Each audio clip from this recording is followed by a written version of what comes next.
Halo Sobat Semada, kembali lagi ke Podcast Ngabers, ngobrol asik bareng Semada. Kali ini Podcast Ngabers bakal ngundang 2 tamu nih. Ini dia tamu-tamunya. Coba dari kakak yang di sini bisa mengenalkan diri terlebih dahulu nih. Dari siapa dulu? Dari Karama deh. Oke. Halo semuanya, perkenalkan. Halo semuanya, perkenalkan nama saya Novemas. Saya dari kelas 12 4. Dan ini di samping saya silakan. Saya Muhammad Alfandi Zahya dari kelas 12 IPA 1. Ada Kak Rama dan Kak Avian. Di sini kakak di sini udah kelas 12 nih ya. Nah, menurut kakak kelas 12 itu gimana sih? Maksudnya dari awal masuk kelas 12. Gimana apanya nih? Nah, ini kan kelas 12 kan secara nggak langsung kan udah lama nggak pernah itu nih tatap muka. Ya. Nah, cara Mas Alfian sama Mas Rama ngadepin sekolah sampai ini udah pengumuman SNMPTN, ada UTBK dan lain sebagainya itu gimana? Dari aku dulu ya. Jujur kalau dari aku dulu tuh sebenarnya sistem pembelajaran aku lebih suka offline karena lebih masuk aja. Aku belak-belakan aja nih. Aku sendiri kalau di online selalu gimana ya, molor-molorin tugas gitu loh. Iya. Oh, bisa dikerjain minggu depan deh, bisa dikerjain kapan aja. Nah, makanya aku nggak suka. Kalau di sekolah tuh sistem belajarnya lebih tertata, jadi lebih bisa bertanggung jawab nggak sih? Iya benar. Katakanlah hari ini dikasih tugas ya harus dikumpulkan juga, jadinya nggak gampang menyampaikan waktu gitu aja sih. Kalau saya sendiri menghadapi pandemi seperti ini kan jujur aja sih kaget kan. Soalnya pada saat kelas 10 udah enak-enak, ada temen-temen, ya seneng lah. Masa-masa SMA itu memang beda kayak SMP. Tapi setelah masuk kelas 10, berjalan sebulan, 2 bulan, 3 bulan, tiba-tiba ada pandemi, ya jelas pertama sih seneng. Soalnya libur kan itu kan, libur seminggu, terus ya seneng lah karena dari pagi sampai sore kan berangkat. Iya. Nah, libur 1 minggu, 2 minggu kok dirasa-rasain kok sampai sebulan, 2 bulan udah gimana ya, kayak pasrah gitulah ya, ikut aturan pemerintah aja kan. Gitu. Tapi kalau untuk masalah pembelajaran ya jujur terganggu juga karena kurang intensif dalam mempelajari hal ya, dan juga mapel di SMA kan banyak. Itu juga sulit juga menghadapi untuk memahami materi lah tanpa bertemu langsung gitu sih. Habis ini mau ngomong personal nih buat Mas Rama dulu nih. Mas Rama selama 3 tahun di Semada ngapain aja? Selama 3 tahun di Semada. Iya. Mulai dari tahun pertama. Iya, tahun pertama. Tahun pertama itu sebelum masuk ke tahun pertama, mungkin kalau saya pribadi masuk SMA 2 ini ya bukan terpaksa ya, tapi tapi gimana? Ya awalnya kan zonasi kan. Iya. Udah zonasi, terus juga beberapa aja yang bisa masuk ke SMA favorit kan waktu itu kan, Semaga dan lain-lain. Itu ketika saya itu masuk di SMA 2, dan yang saya rasain itu ya berusaha untuk gimana ya istilahnya, berusaha untuk membaur lah dengan lingkungan sekitar. Itu tahun pertama. Nah, tahun-tahun berikutnya kan, tahun pertama itu kan berarti kan udah ada kayak ada OSIS atau dari organisasi lain kan menawarkan organisasinya untuk join kan. Nah, di situ tahun pertama ya saya ikut iseng-iseng aja, sebenarnya iseng-iseng aja sama temen Sapik kan, Mas Sapik itu untuk join OSIS, terus juga join opera kan, musik ya gitu sih. Kalau tahun kedua, tahun ketiga saya rasa sih sama, soalnya yaitu pembelajarannya online, nggak tatap muka, bosen di rumah terus gitu kan. Itu dituntut untuk kita lebih aktif lagi sih untuk masalah pembelajaran. Gitu kalau saya sih dalam 1, 2, 3 tahun. Atau kalau Alfian? Mas Alfian deh coba. Kalau dari aku sendiri sih, aku tuh masuk di Semada itu murni zonasi. Jujur aja, ini bukan pilihan sekolah pertama, jujur aja nih ya. Awal bukan sini, terus ternyata keterimanya di sini. Awalnya sih emang kok kenapa aku jadi di sini ya gitu. Tapi ya aku berusaha buat adaptasi lingkungan, terus bisa mengenal sama sekali gimana mungkin biar aku bisa nyaman di sekolah ini gitu loh. Sama Mas Rama, waktu itu MPLS ceritanya. MPLS tuh biasalah kan open recruitment organisasi kan ya. Iya. Aku tuh awalnya tuh cuma ikut Pasus, nggak ada niatan ikut organisasi lain sama sekali. Terus kebetulan waktu itu aku jadi apa sih? pionir apa sih upacara penutupan MPLS loh. Oh iya, iya. Perwakilan. Iya perwakilan gitu. Nah terus ada kak kelas 1 terus nawarin kamu ikut apa gitu, ikut Pasusmas gitu. Loh kok nggak ikutin aja, yuk sih ikut gue. Nah aku ditawarin sama OSIS, yaudah akhirnya aku ikut. Akhirnya aku ikut 2 organisasi di Semada, OSIS sama Pasus ya. Di tengah-tengah OSIS sempet nih mau dimasukin ke Rohis. Bayangin 3 organisasi loh. Terus aku tuh kan karena aku kan ada organisasi di luar juga kan. Iya. Jadinya lumayan padat, akhirnya mending enggak daripada akunya kepuntal-puntal nggak sih. Benar. Nah akhirnya ya udah itu tak jalanin sampai Bruna, alhamdulillah nggak ada masalah. Terus ya kalau kelas 10 sendiri ya pembelajaran enak nggak sih mas? Enakin. Sumpah kayak Enak. maksudnya ya walaupun dari berangkat pagi pulang sore sampai maghrib mungkin aku biasa pulang malam, aku tuh sampai isya malam setiap hari. Tapi ya nggak kerasa capek karena ya asik ketemu temen terus ya capeknya tuh hilang. iya hilang Lebih sering bersosialisasi. gitu di kantin segala macem, pokoknya ya lebih kena aja sih. Terus ya itu di tahun kedua tahun ketiga mungkin kan beda ya karena pandemi, terus pembelajarannya sempat online gitu ya, walaupun organisasi tetap jalan tapi kayak rasanya tetap beda lah. Itu sih. Nah, kedua mas-mas ini kan dulunya ikut OSIS semua nih, sama-sama di OSIS di organisasi yang sama di Semada. Nah, sedangkan waktu kelas 2 sama kelas 3-nya kan kakak di sini tuh gimana ya, melaksanakan daring semua kan, entah itu dari event-eventnya, OSISnya dan semuanya. Nah, coba ceritain dong, kan kelas 1-nya kakak di sini kan offline semua nih. Event-event di Semada itu apa aja sebenarnya tuh? Ya, Oke. Event-event di Semada pada saat belum pandemi. Pandemi, ya. Oke, ini bagi penonton yang belum Kepo. tahu ya, ini kepo-kepo masalah event-event OSIS yang ada di SMA 2 itu sebelum pandemi sangat luar biasa ya. Contoh yang paling yang membuat saya ya, terutama kami yang kelas 12 sekarang OSIS itu tidak bisa lupa, yaitu Semada Cup. Jujur, itu adalah event yang bisa dibilang event besar ya, itu menyangkut Semada Cup itu kayak lomba antar SMA dan SMP, lomba futsal dan volley. Nah, lomba itu bagi saya itu sangat menarik. Kenapa? Karena kami OSIS kelas 12 sekarang itu yang dulunya kelas 10 kelas 11 ya, itu merasa tertantang karena kita harus cari uang, kita harus kejar-kejar sponsor ya, donatur apa segala macem.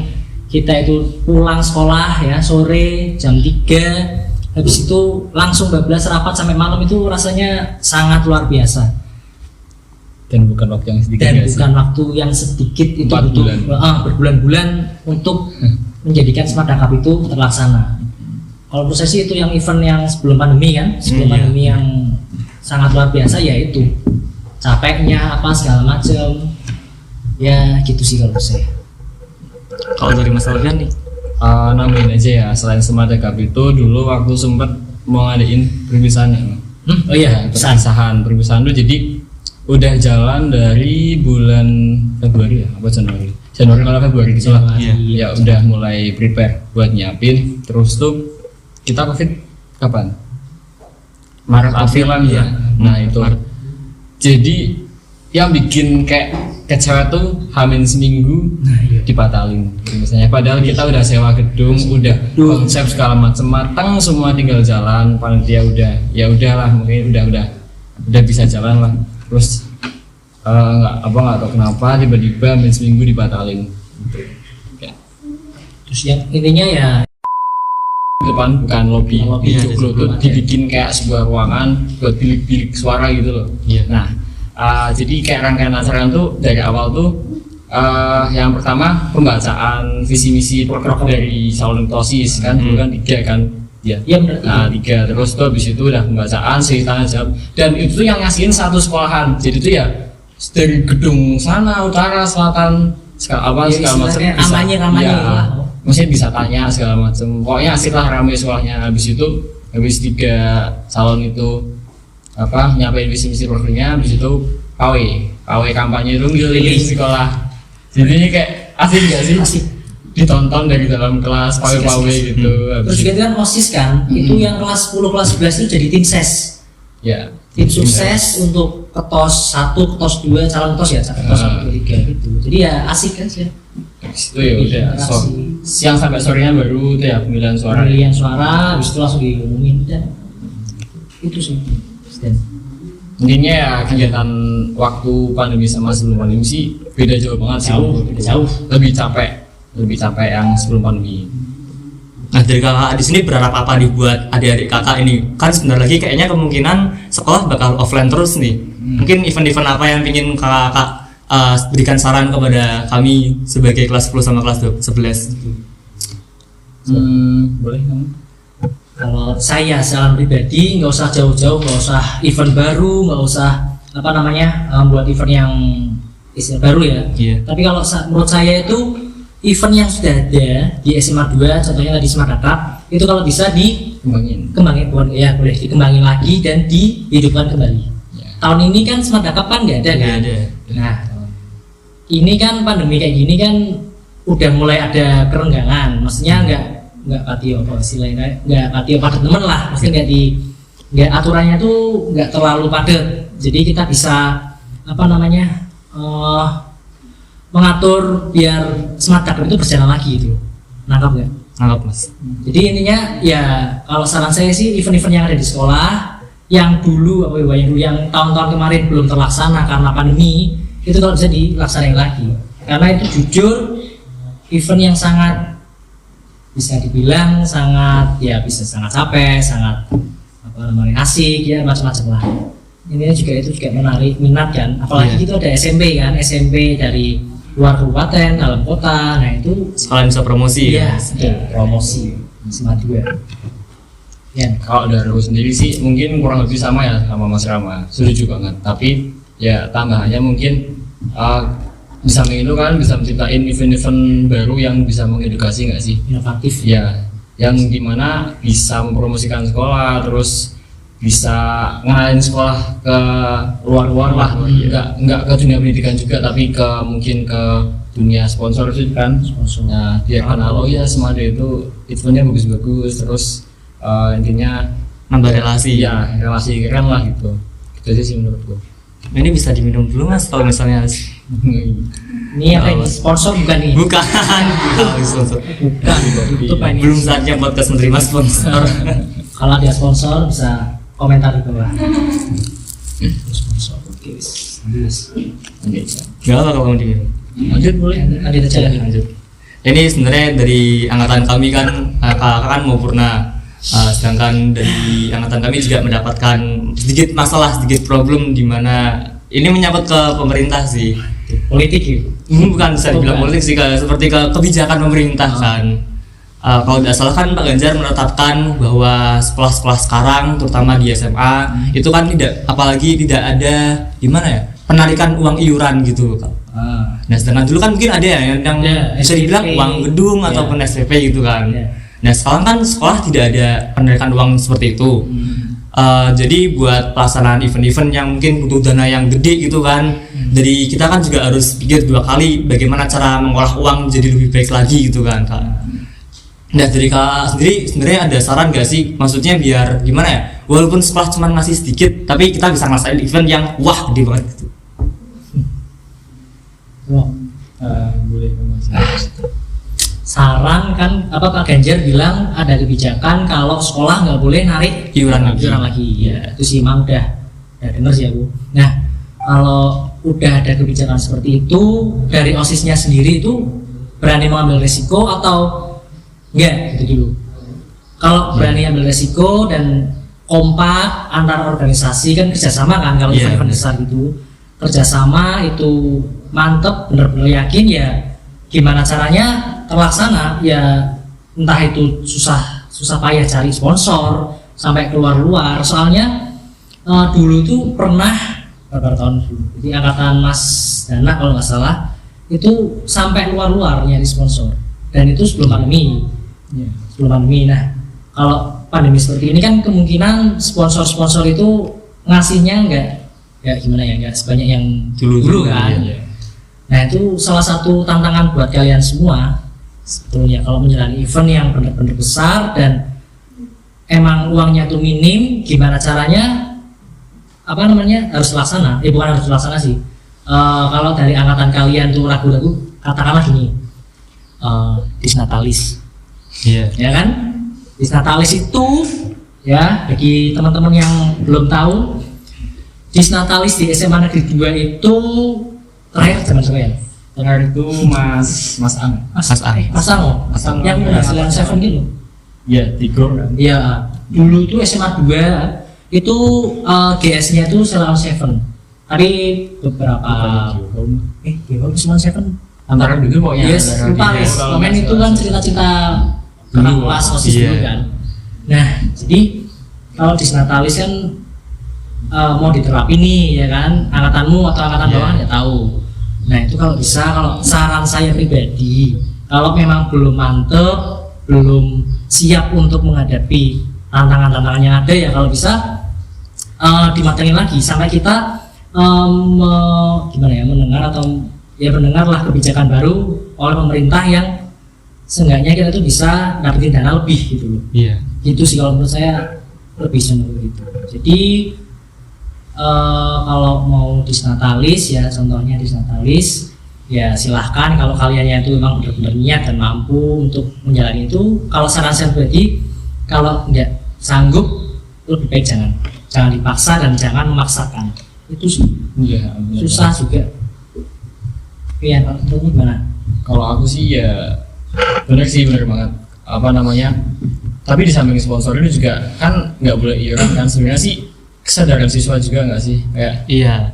ya mungkin kita tahu lah ya mungkin kondisi di sekolah kita kayak gimana soalnya, cuma ya Susah. ya sebenarnya kalian aja kayak komunikasi terus membujuk terus merangkul anak-anak semua biar ini loh kita tuh mau ada event ini, yuk dukung yuk. Nah kalian juga harus bisa ngasih benefit buat mereka gitu loh. Iya. Nah kayak mereka otomatis mikir ini loh, aku iuran tapi kok nggak dapet apa-apa. Feedbacknya apa? Nah, terus buat apa aku iuran buang-buang duit gitu. Nah, kalian tuh harus bisa bisa pintar-pintar ngasih apa istilahnya, ngomong ini loh feedbacknya bakal gini. Kenapa enggak sih? Gitu sih.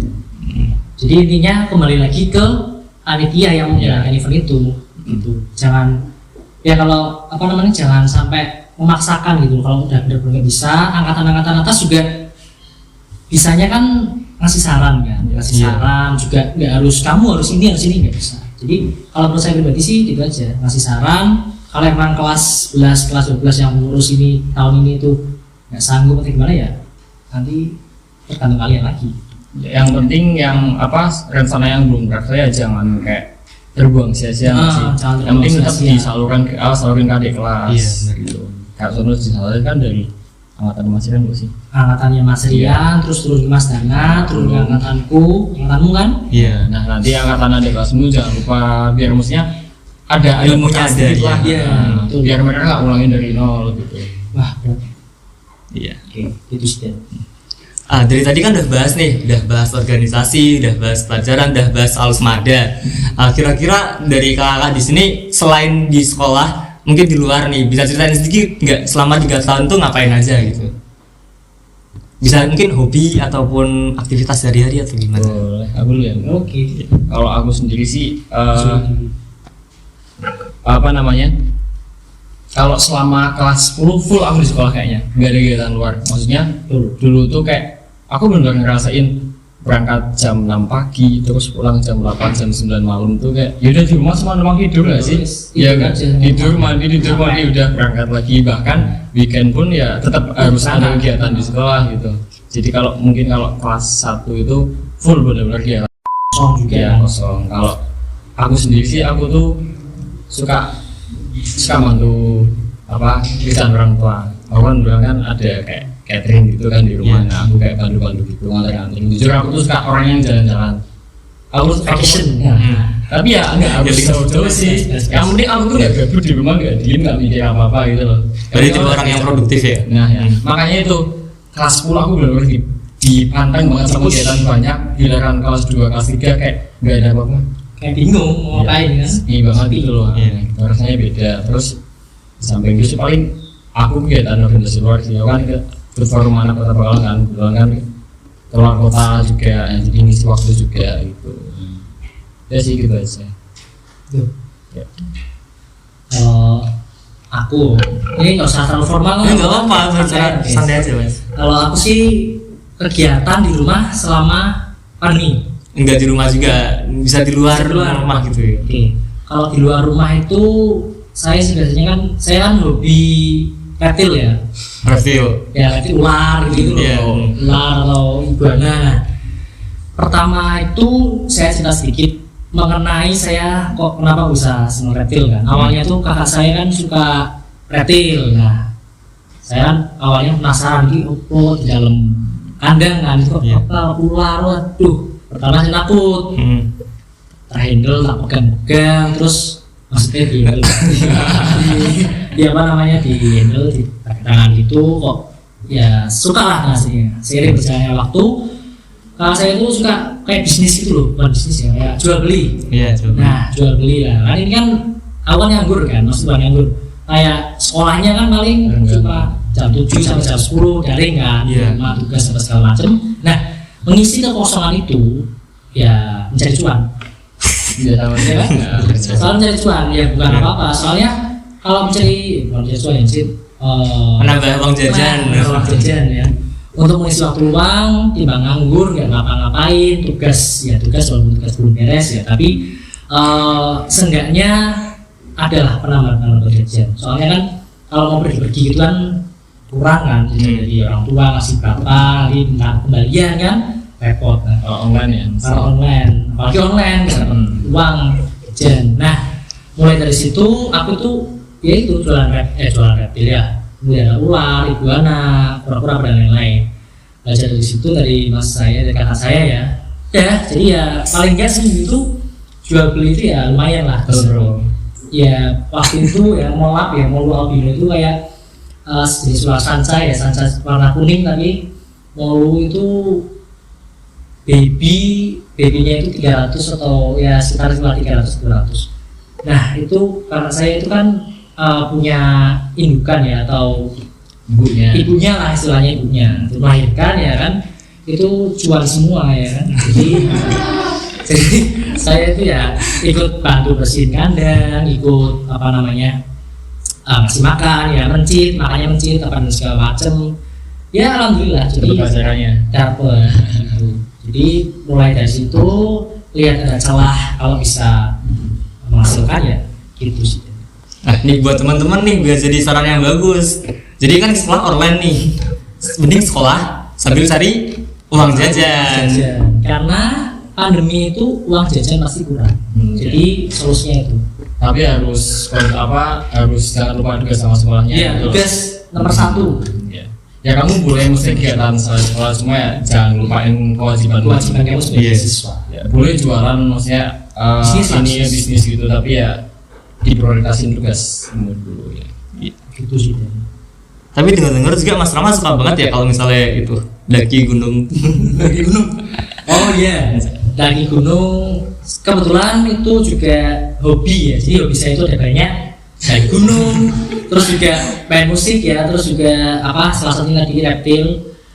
Ya, yang gunung yang saya sudah daki itu Merbabu, Sumbing, Perahu sama udah gitu aja. Merbabu, Sumbing, Perahu, Sindoro 4. Nah nanti kemungkinan nanti mungkin ini sebelum puasa atau sudah puasa mau ke Selamat. Ikut ya? Hah? Ikut ya? Baru di sana apa ya? Ya apa kayak gue?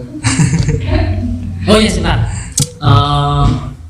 Bicara masalah gunung ya, pergunungan. Gunungan boleh. Ya, ini saya menceritakan sebuah nggak apa nih? Atau mau ada yang lagi? Enggak, lanjut aja ini ngikutin alur aja Mas. Saja. Jadi ini mungkin pengalaman ya mendaki gunung apa sih? Sumbing kalau nggak salah. Sumbing itu kan 4 orang, saya mendaki itu 4 orang. Nah, terus pada saat saya itu mendaki itu biasa nggak ada apa-apa kan, diriin tenda, submit sampai puncak, habis turun, beres-beres. Nah, perjalanan pulang dari tempat camp itu jam berapa ya? Jam habis asar itulah sih Dan. Habis asar. Terus kan itu kurang lebih perjalanan 6 jam. turun dari tempat camp ke base camp. Iya. Paham. Campnya puncak. Iya, Iya, jadi campnya itu sebelum puncak ya. Oh. Jadi pos 4 atau pos 5. Pos terakhir berarti. Pos terakhir camp, habis itu paginya kan summit naik turun. Nah, dari tempat camp mau ke base camp, tempat registrasi itu kan, jadi di Sumbing itu ada apa istilahnya, treknya itu kan cabang-cabang. Iya. Nanti turun ke sini vianya mana, turun sini via mana gitu kan. Nah, pada saat itu pengalaman yang bisa dibilang tidak terlupakan, salah satu teman saya itu mual pusing gitu kan di tengah perjalanan. Gerimis kan tahu jam 7:30 atau jam belum malam banget, jam 8 atau setengah 9 lupa. Terus berhenti sejenak, dan nih 4 orang itu berhenti, sempet buat mie, kan lapar kan, santai buat mie makan, perasaan udah gak enak. Awalnya itu kok yang teman saya yang pusing ini kok katanya dengar suara-suara yang ya gitulah ya, yang intinya penjaga sana gitu kan. Iya. Entah suara perempuan apa atau nangis atau gimana saya kurang tahu. Aku bilang kan biarin aja, mesti jangan diusik lah, diemin aja. Turun, tiba-tiba kok pas kami pas turun trek, di sebelah kanan itu ada pohon yang besar. Di pohon itu di tengah-tengah, kanan kirinya itu Jalan. bukan jalan, jadi jalan. Sebelah kanan itu makam gitu kan. Oh. Kayak pemakaman cuma 10 atau berapa orang tol. Oh, kayak makam Dikit pohon. Kami berempat tuh panik karena apa? Kami belum pas naik itu nggak lewat sana sih Dan. Iya. Jadi pas hiking naik nggak lewat sana. Tapi waktu turun tidak jalur gitu. Aduh, nah sini tuh udah sampai cekcok perdebatan apa segala macem kan. Jangan-jangan salah belok kamu ini. Dan nih udah panik dalam semua, pengen jam 7:30 mana itu? 7:30 malam masa pagi nih? Ya malam mas ya. Oh, iya. Kan berangkatnya sore. Sore malam perdebatan begitu kok. Pertama kok yang dengar sama temanku gitu ada yang nangis perempuan. Ini jelas sih kan bener kalau ya sini nih. Percaya nggak percaya? Percaya ya kalian semua masalah hal-hal yang mistis seperti ini. Nah lanjut, dengar ada suara. Kami berempat itu dengar semua. Dengar dari arah makam itu, dari sebelah kanan kan. Semakin dengerin kok. Dan ini kayaknya mau selesai juga nih videonya. Kayak lama banget masuk ke sana. Bang Yesus nemen dong padahal baru duduk. Ini dari Kak sendiri ada pesan-pesan nggak buat adik kelas yang nanti bakal ngurusin kegiatan-kegiatan kakak di sini? Maksudnya dalam hal organisasi ataupun hal lainnya. Bulan. Kalau aku sih saran-saran buat adik kelas 10 apa yang nanti mau masuk? 10-11. 10-11. Oke. 10-11. Pertama dari kelas 10 sampai kelas 11 itu harus cepet-cepet nyiapin kalian habis SMA itu mau kemana gitu. Entah mau kuliah, kan ada kan yang cowok tuh mau kerja pas segala macam kan, itu dipersiapin. Maksudnya kalau emang udah mau kuliah bener-bener ditentuin fakultas apa, jangan sampai telat. Intinya gitu. Soalnya kalau telat, soalnya ada teman-temanku yang kelas 12 tuh baru milih sekarang, baru bingung aduh pilih mana persiapannya kurang. Nah itu kalau menurutku sih nanti masuk ke fakultas, masuk ke kuliahan, dunia perkuliahan agak sulit sih. Soalnya kan pembelajaran materi belum siap, terus pilih prodinya yang mana belum tahu gitu kan. Terus untuk itu sih kalau masalah pendidikan itu, kalau untuk pesen untuk para organisator di SMA 2, kalau bisa event-event atau organisasi-organisasi itu kalau bisa jangan sampai terpecah belah, jangan sampai ada selek, jangan sampai ada masalah, saling tolong menolong ya. Terus juga jangan biasa kalau pas pendaftaran baru organisasi kan terkadang kan rebutan gitu loh, rebutan kelas 10 kan. Nah itu kalau bisa jangan. Terus kalian yang nonton ini kalau masih SMP mau masuk ke sekolah Smada ya, Sebenarnya nggak terlalu buruk kok. Apa yang Anda pikirkan itu belum tentu realita yang seperti itu. Iya. Intinya itu sih, Smart Day itu enggak yang seburuk kamu pikir, kalian pikir itu enggak. Dan kalau mau masuk organisasi, ini pesan kelas 10 kelas 11, jangan maksa untuk masuk ke organisasi ini, organisasi itu, jangan. Kita sifatnya ngajak aja jangan Ngajak aja, jangan maksa. Kamu kalau nggak OSIS, atau kamu kalau nggak ini nggak usah. cuman segala macam apalagi Usah. gitu nggak. Jadi kita tuh masuk organisasi nggak karena suruhan, terus tertekan apa segala macam tuh karena Ikhlasan minat. hati. Ikhlasan hati gitu. Dan banyak sekali organisasi yang bagus. Iya, itu sih pesan-pesan. Silakan. Kalau dari aku sendiri, yang pertama masalah pendidikan ya. Aku minta tolong banget sama kalian buat yang kelas 10 sama kelas 11, perhatiin nilai kalian dari kelas 10 terutama. SNM. Ini aku cerita berdasarkan pengalamanku aja. Aku sebenarnya sempat nyesal di kelas 12 karena kenapa dulu aku nggak perhatiin nilaiku banget. Aku malah merhatiin mungkin organisasi terus yang lain-lain. Malah yang kedua yang aku ituin diperhatiin bener. Karena kamu bakal nemuin sesuatu yang ya intinya berguna lah pas saat kamu mau masuk kuliah. Contoh SNMPTN, ya kan? Kita berdua nggak masuk ya eligible. Nah, kan kalau eligible kan yang kayak kalau nggak salah 10 besar per kelas. Iya, enggak 10 besar. Nah, per kelas gitu. Nah, kita nggak masuk. Itu nyeselnya aku di situ. Kenapa dari dulu aku nggak merhatiin nilaiku gitu. Ininya gitulah. Tugasnya jangan dimolor-molor. Iya. Ini aku belajarkan dari aku sendiri gitu loh. Gitu. Terus kalau buat masalah organisasi sih tetap dijaga komunikasi antara organisasinya gitu loh. Jangan miskom. Iya, jangan. Terus apa namanya?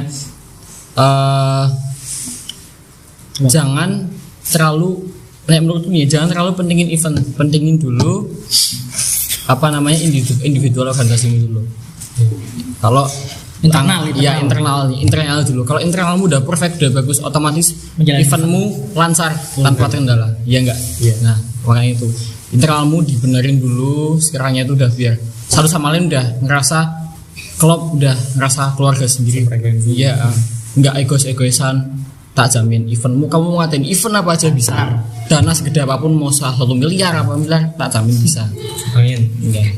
Itu aja. Terus itu jangan lupa dijaga organisasinya. Kita lihat kalau semenjak pandemi gini kan karena kemarin ada sistem nggak boleh nyabang terlalu banyak kan. Nah itu makanya aku lihat jadinya SDM dari organisasi itu sendiri berkurang. Ya nggak sih. Contoh gini, aku mau masuk rohis, cuma kok pingin masuk opera juga, tapi kok aku udah kadung milih rohis. Terus opera ini gimana gitu. Ya itu sih. Makanya itu dijaga. Dari sisi mungkin. Semoga sukses buat kalian semua. Sukses buat podcast Ngabers. Iya. Sukses. Semoga semakin berkembang. Oke. Ya sekian dulu ya teman-teman episode kali ini. Oh ya jangan lupa, sebentar lagi kan Ramadan. Tunggu podcast Ramadan. Podcast Ramadan ini kira-kira mau undang siapa lagi nih, guys? Kalau podcast Ramadan nih kira-kira bingung nih mau undang. Masih rahasia. Kalau kalian ingin request orang yang ingin diundang, silakan komen ataupun DM di IG OSIS ya. Oke. Ya sekian dulu nih Mas Rama sama Mas Sofian. Terima kasih ya udah datang. Terima kasih udah diundang. Terima kasih juga ya. Saya Muhammad Zidane Brehan sebagai MC kali ini pamit undur diri. Sampai jumpa di episode selanjutnya ya teman-teman. Dadah.